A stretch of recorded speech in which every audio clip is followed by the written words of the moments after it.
Welcome to our video lecture on cell division. Our essential understanding for today is that cell division is essential, but it must be controlled.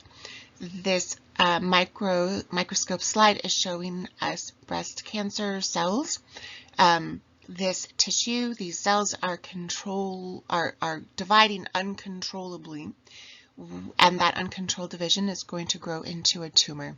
Those tumors consume a lot of the energy, a lot of the nutrients of the body, which is why cancer is such a problem, such a health problem. We'll get to that. We'll get to some of those details a little bit more later. All right, our objectives for today, we're going to review rules of mitosis.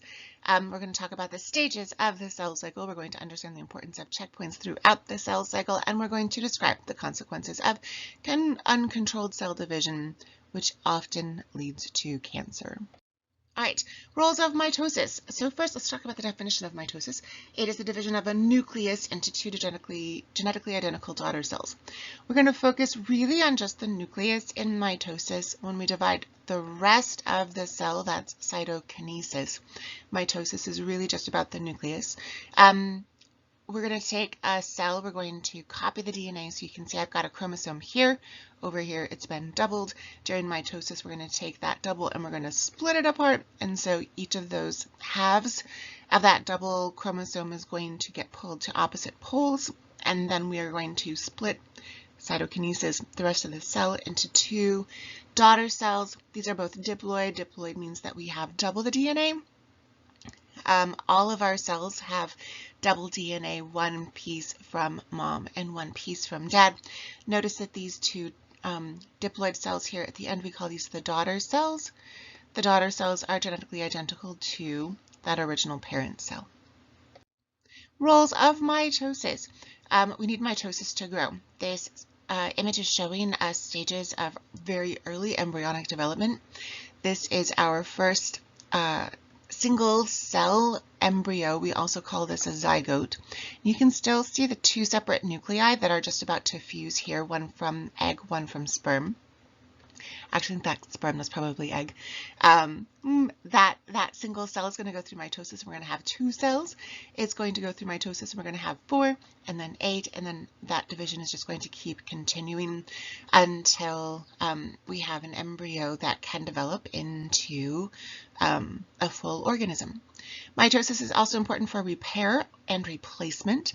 If we have some kind of injury, we can replace cells through mitosis. We can also repair the tissue. So be careful with those two vocabulary words. We cannot repair cells through mitosis. We can only replace them, but in replacing cells, we can repair the tissue.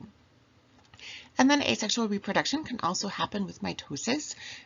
We have some plants that bud off. If anybody's ever seen a spider plant, sometimes they have those little shoots, and then there's a tiny little spider plant baby over here. We actually have some of these in our classroom right now. These babies are genetically identical to that parent plant, and this reproduction is happening asexually. This organism is a clone of the parent, and so not sexual reproduction, which is genetically diverse organisms. All right, let's talk about the cell cycle. So the great majority of the time that our cells spend in the cell cycle is in interphase. So interphase is the longest stage of the cell cycle. This is when the cell is just living its best life. It's doing its job. So if we're talking about liver cells, they're doing the job of liver cells. If we're talking about muscle cells, these are doing the jobs of muscle cells. So interphase is just the normal cell job phase, and there are a couple different stages within interphase. And so G1, which is the first gap, organelles are going to be duplicated, more cytoplasm is going to be added to the cell is feeding, it's gaining more nutrients, more stuff, it's growing. And so even though G is for gap, I want you to also think about G for grow. Between G1 and G2, we're going to have the S stage, or synthesis. During synthesis, DNA replication happens. We're going to copy all the DNA. So we have twice as much DNA, which allows us to put full copies in each of those daughter cells. So S synthesis. And then we go back to G, we're going to have that G2, that second gap, more growing. So again, G for gap, but also G for grow. We're going to have more growing, more organelles being duplicated. We need lots of organelles so that there are enough in each of those new daughter cells that might be produced during mitosis. And then another interesting piece of interphase that doesn't always happen, but sometimes will happen, is G0 or mitotic arrest. And this usage, arrest means stop. And so sometimes a cell will exit the cell cycle. It'll go into cell cycle arrest. It'll stop going through the cycle.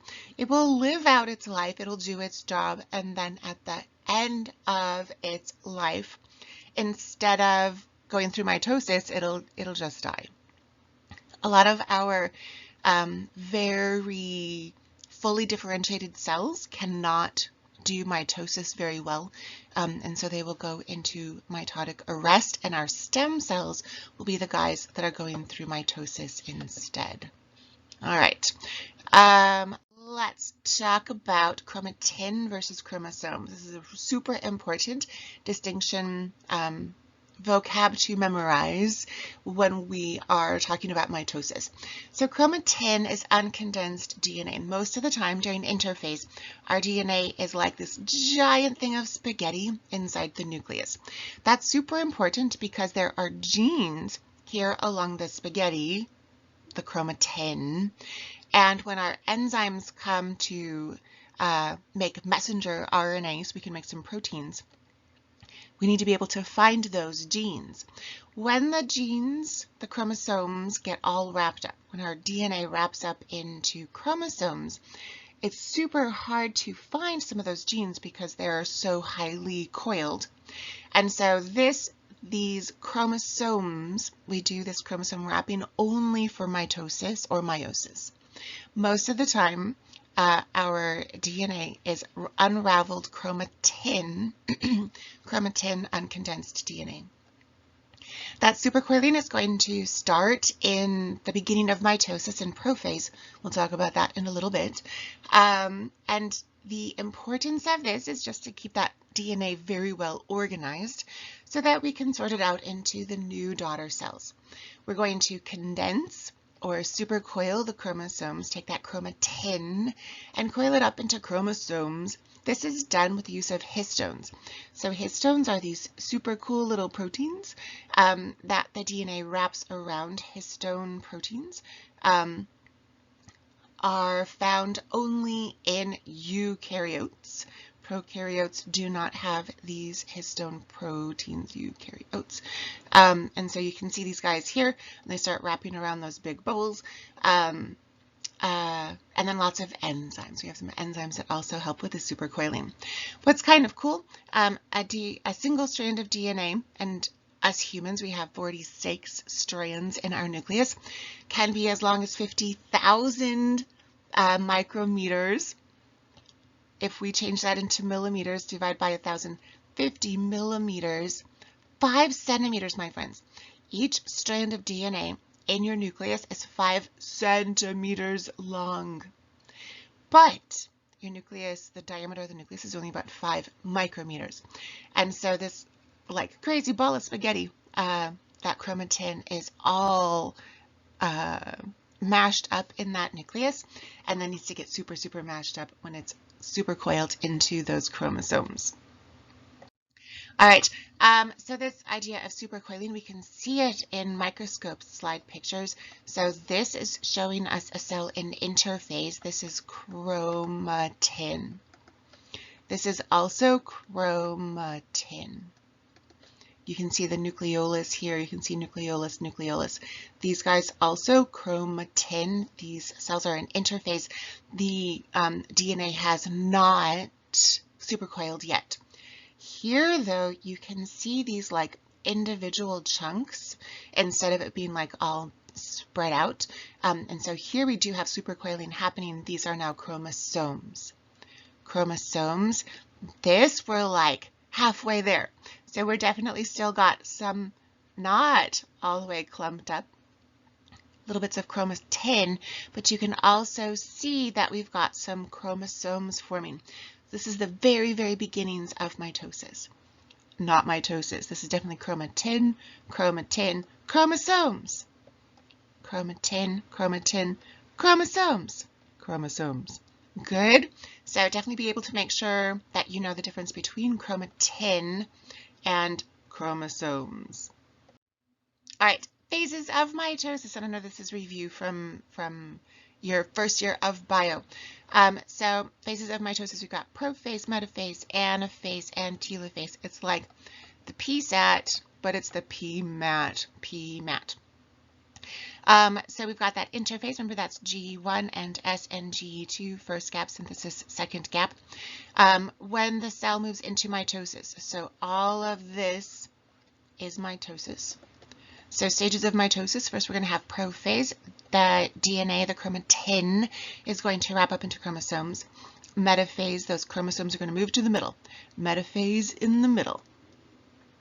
Anaphase, we're going to pull those two wings of the chromosomes apart to opposite poles of the cell. So we're going to pull those wings apart. That's anaphase, and at the very end we're going to have telophase, where the nucleus starts to reform around those clumps of newly formed groups of chromosomes, and then cytokinesis will also happen. So here are some nice microscope pictures. Interphase, we've got chromatin floating around. We've got that nice nucleolus. We have nuclear membrane. We do need some pores, nuclear pores, so that the messenger RNA can get out of the nucleus into the ribosomes to make those proteins. During prophase, so again, this is interphase. The rest of this is all mitosis. So prophase, the first step of mitosis, we're going to start to clump up that DNA. You can see like here in interphase, that stuff kind of covers the whole entire cell. So not the cell, the whole entire nucleus is covered, filled up. You can see here now in prophase, we start to see some spaces between the chunks of DNA because that coiling is happening. The nuclear membrane is also going to start to fall apart. So these holes get bigger, that membrane falls apart, it disintegrates. We're going to have these spindle fibers, microtubules, these tiny little skinny proteins, are going to attach to the centromere of the chromosomes and then line these guys up in the middle. Again, metaphase in the middle. Sometimes we call it the equatorial plate. In anaphase, those same spindle fibers, those microtubule proteins, are going to pull from the centromere these chromosomes in opposite directions, and that causes so if I go back here to prophase, we've got these guys that are doubled. We're just going to rip that double in half. So now we go back to single-sized chromosomes.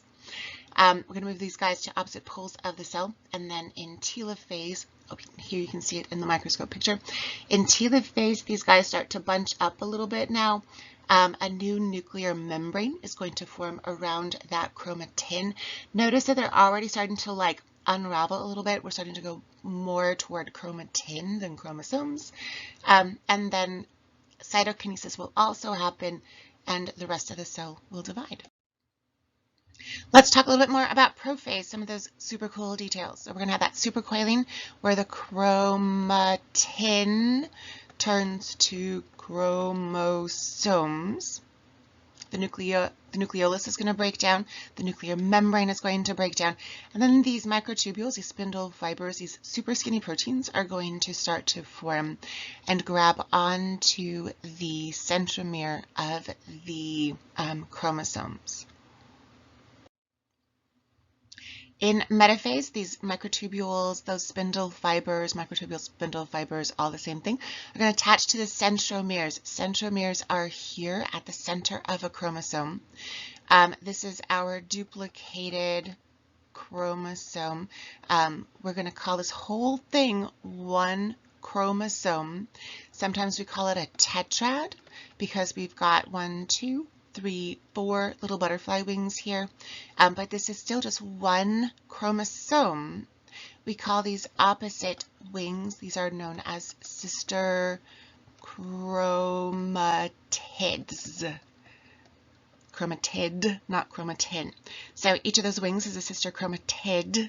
In metaphase, the spindle fibers are going to grab onto the centromere, which is here in the center, and is going to pull these chromosomes to the middle, the equatorial plate or plane of the cell. So here you can see metaphase in the middle, and here also metaphase in the middle. Those centromeres are getting pulled around by the spindle fibers to get everybody lined up right in the middle. In anaphase, those same spindle fibers, are going to pull the sister chromatids to opposite poles. So remember, we've got that double wide chromosome, centromere here in the middle, centromere here in the middle, one sister chromatid, the other sister chromatid. These guys are genetically identical, so whatever gene is here is also here, whatever gene is here is also here. And then those spindle fibers are going to come in, and one's going to pull this way and one's going to pull this way. And then this guy will end up moving this way and this guy will end up moving that way. And we have two clumps of chromosomes moving in opposite directions. We're moving to the poles, opposite sides of the new cell. Well, new cells almost. Telophase, those chromosomes are going to get pulled into a super tight group. That nuclear membrane is going to start to reform. The chromosomes are going to begin to uncoil. We're going to go from chromosome back to chromatin. The nucleolus is going to reform. We're going to have that clump of nucleolus. And then cytokinesis can also happen. Cytokinesis is the rest of the cell. And there's a lot of details involved in cytokinesis, but we mostly just talk about two little things here in IB Bio. So cleavage is pinching of an animal plasma membrane. And so here you can see this cleavage furrow forming, and it's just going to go pinch, pinch, pinch, pinch, more, all the way through the cell until we've got these two separate cells forming. We have a plant cell. What's going to happen is we're going to start to form a cell plate, which is little pieces, little bubbles of cell wall. And then those cell wall pieces will merge, and then eventually we'll have new cell wall between the two nuclei. So we've got nucleus, nucleus. Cytokinesis. And again, there's so many details involved here, but we're just going to go with, and the rest of the cell divides. So one of our objectives was to make sure that we understood the importance of these checkpoints in cell cycle. So one of the ways that we check to make sure that a cell is healthy enough to divide, that we actually want copies of it, is with these cyclins. Cyclins are proteins that are involved in the control of the cell cycle. These are the guys that we look at when we get to these checkpoints, and if there are wrong levels of cyclins, then that cell will not continue through mitosis, through the cell cycle. So cyclins are these proteins. They're going to bind to some enzymes. These are super cool special enzymes known as cyclin-dependent kinases. Kinases are things that just make things happen. They move things around. They activate enzymes. Lots of the work of cells is done by these kinase enzymes. So if we don't have enough, that threshold concentration of cyclin-dependent kinases is not reached, those enzymes are not activated and mitosis does not continue. We've got a bunch of different cyclins, and each of these guys is going to be responsible for making sure that everything is good to go on to the next stage. This one, cyclin E, is super cool. It's telling us that, you know what, we're good to move into synthesis. So here, where all of these guys are involved in interphase.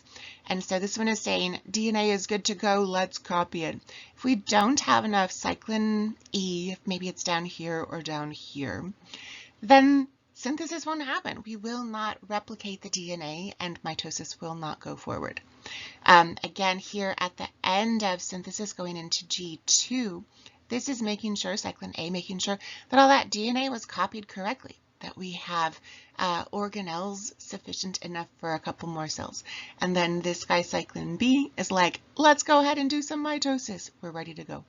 And these different levels of cyclins will go up and down, just making sure that the cell is healthy enough to be copied. So this guy, Tim Hunt, is one of the scientists who won the Nobel Prize for figuring out that cyclins are in existence. And he talked a lot about getting lucky. So go ahead and read his quote. It's kind of profound.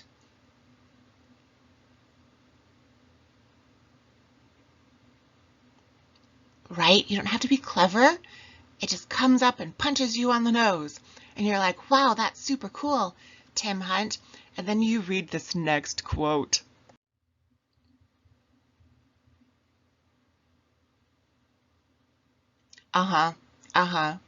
Yeah, super great guy.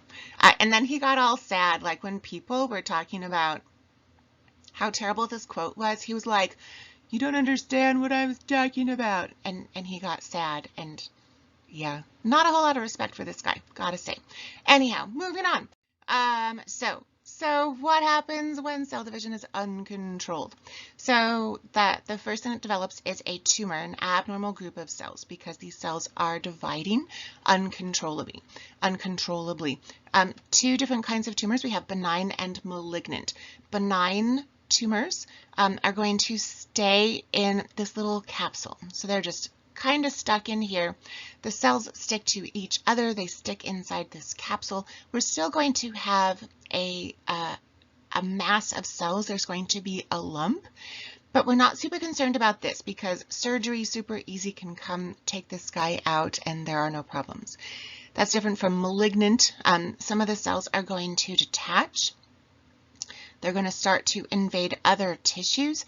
They're going to, this is the really bad part, they start to invade blood vessels, and then they'll get transported around the body to other parts. They'll stick to other tissues, other organs, and start new tumors there. And this is known as metastasis, where these cancer cells are spreading throughout the body.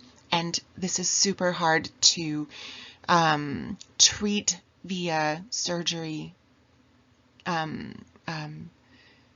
chemicals and radiation therapies just don't work as well when we have metastasis happening because you're having to zap all parts of the body. How to remember benign versus malignant. So bien in Espanol is good, mal is bad. So benign and malignant. So cancer. Cancer is this disease that is one of the symptoms of cancer is you've got these malignant tumors. And cancer can pop up a couple different ways. So there are some carcinogens, chemicals or other agents, radiation that can cause cancer, like viruses, asbestos, alcohol, formaldehyde, tobacco. These are all carcinogens that can cause cancer. We also have mutagens that cause mutations. Radiation is really more of a mutagen than a carcinogen, which is just mutating the DNA. Chernobyl is one of IB's, I don't know, things that they like to talk about.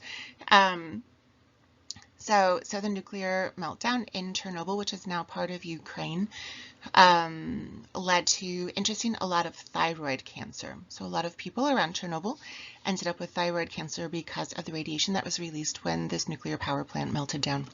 And then oncogenes, and this is an amazing piece of science that we're understanding better and better. So oncogenes are genes that cause cancer after they mutate. So we have these genes and they can mutate, and if you have certain mutations, then you are more likely, not for sure going to get, but more likely to get cancer. So some of the common cancers that we have, especially here in the United States, so breast cancer, lung cancer, prostate cancer, colorectal cancers, cancers of the colon, the large intestine, or of the rectum. Here we have healthy lungs, and here we have lung cancer. Do not smoke, my friends. Do not smoke. It is not good for you, not at all. You do not want your lungs to look like this. You want your lungs to look like this, so pretty. So keep those lungs healthy. Do not smoke. So in 2020, COVID was the third leading cause of death. Cancer was number 2. Heart disease was number 1. pre-pandemic times, heart disease and stroke were numbers 1 and 2, Alzheimer's 3, and then cancers. We've got the cancers kind of spread out here in this table. If these guys were combined, then cancer would be number 2, heart disease is number 1, cancer is number 2. What's kind of interesting, a comparison here to here. So high income countries like the United States, low income countries. So all but one, lower respiratory infections, are non-communicable, which means that these are all diseases that you cannot catch from other people. These are the diseases of lifestyle, of diet, of genetics.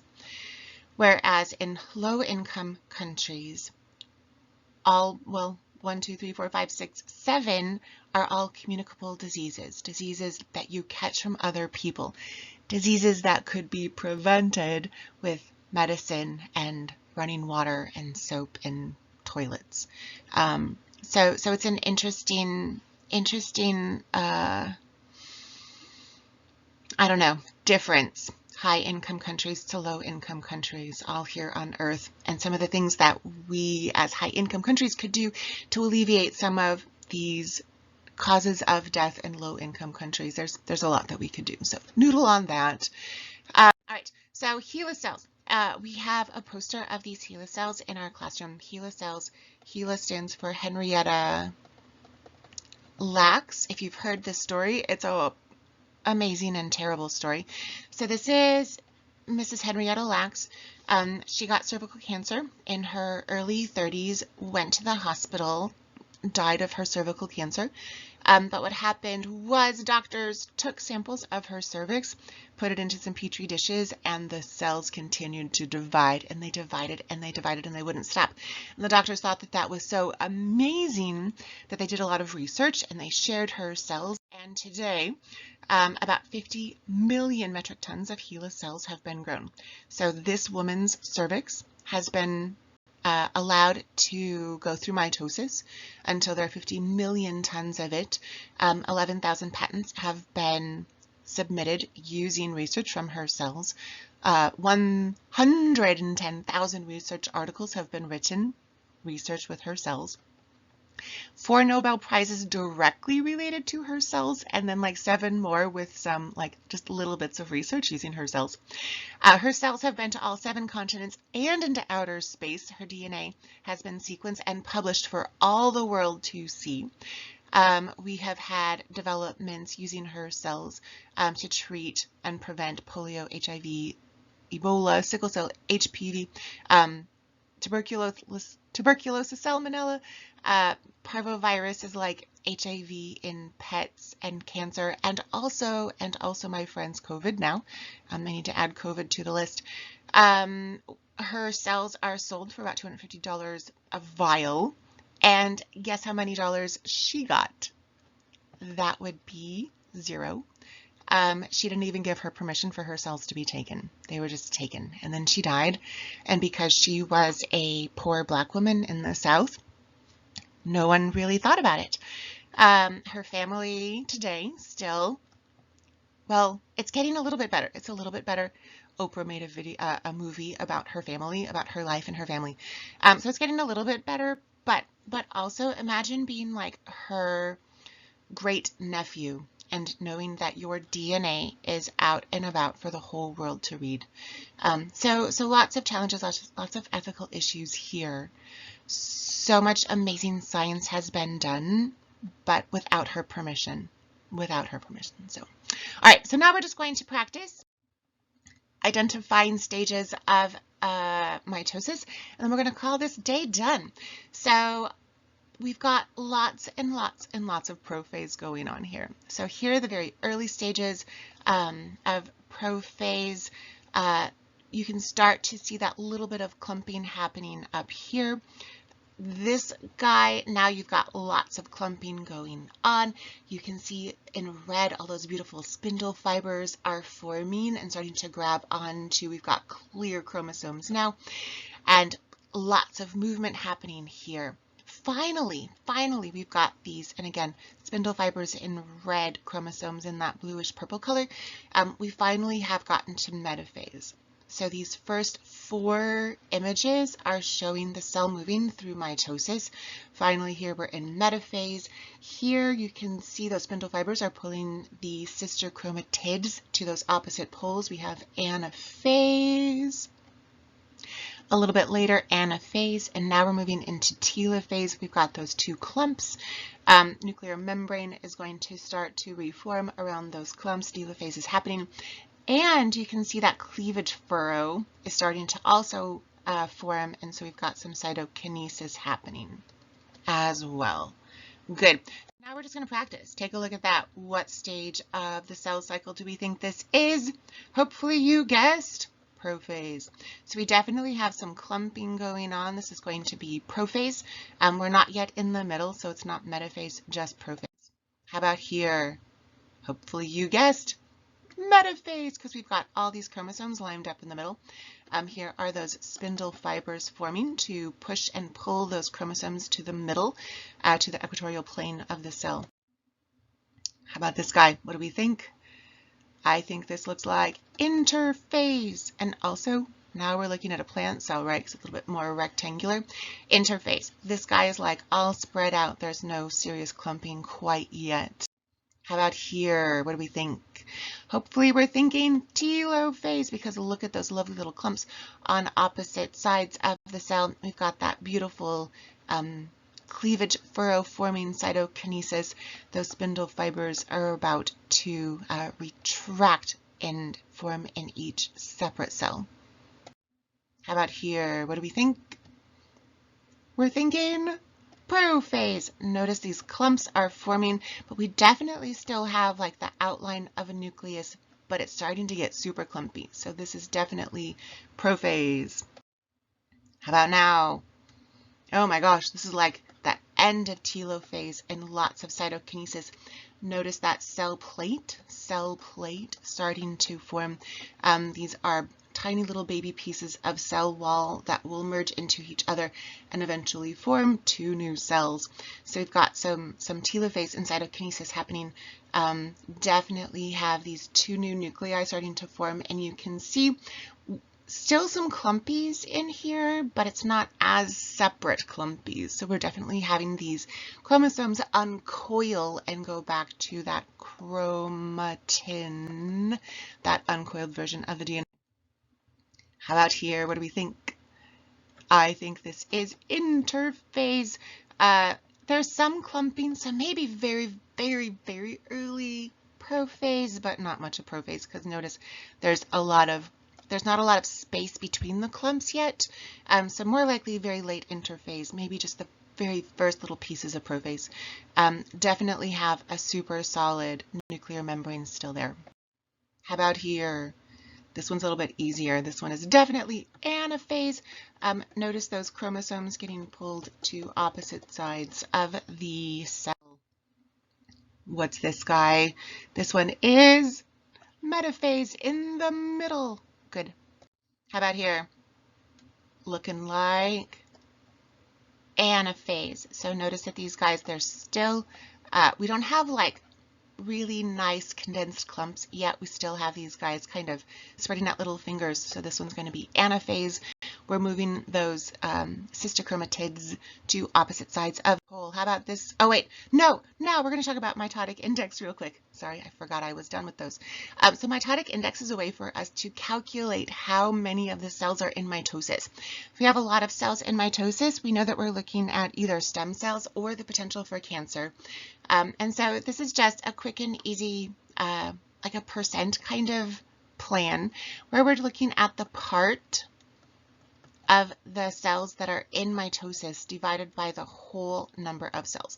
Percent is always going to be part over whole. So if we wanted to turn this into the percent of cells in mitosis, we could just multiply by 100. But if I don't multiply by 100, if I don't turn it into a percent, if I leave it as a decimal, then we call this mitotic index, and it is just going to be the part of the cells that are in mitosis divided by all of the cells in the sample. So I could look here and I could be like interphase, interphase, this guy's in prophase. This guy is working toward metaphase, maybe prophase, metaphase. It's definitely mitosis. Interphase, this guy's in mitosis. Again, prophase, working on some metaphase there. Interphase, interphase, interphase, interphase, interphase, interphase, interphase, interphase, interphase, interphase. Definitely some mitosis. Again, maybe some. It's hard to tell because the poles, instead of being here and here, the poles might be up and down inside the cell, because cells are three-dimensional, they are not flat. So what I'm going to do is I'm going to count all of my cells that are in mitosis. I've got 1, 2, 3, maybe 4. So I have 4 cells in mitosis divided by all of my cells. 1, 2, 3, 4, 5, 6, 7, 8, 9, 10, 11, 12, 13, 14, 15, 16, 17.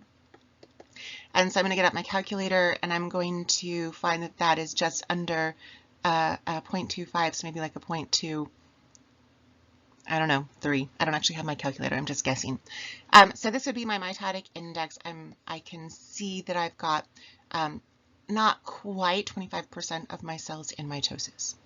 And that, my friends, is the end of our lecture on cell division. So we definitely reviewed the roles of mitosis. We have growth, we have replace cells or repair tissues, and we have asexual reproduction. We reviewed those stages of the cell cycle. We have interphase, which is comprised of gap 1, synthesis, and gap 2. And then we have mitosis, which is PMAT, prophase, metaphase, anaphase, telophase, and then also cytokinesis that we throw on at the very end. We understood the importance of those checkpoints. Those are controlled by cyclins, proteins that bind to enzymes that help the cell move into the next stage of the cell cycle if it should. If it's not a healthy cell, then those checkpoints stop things. Then we also describe those consequences of uncontrolled cell division, which can lead to cancer. And that, my friends, is the end of our lecture on cell division. Great work.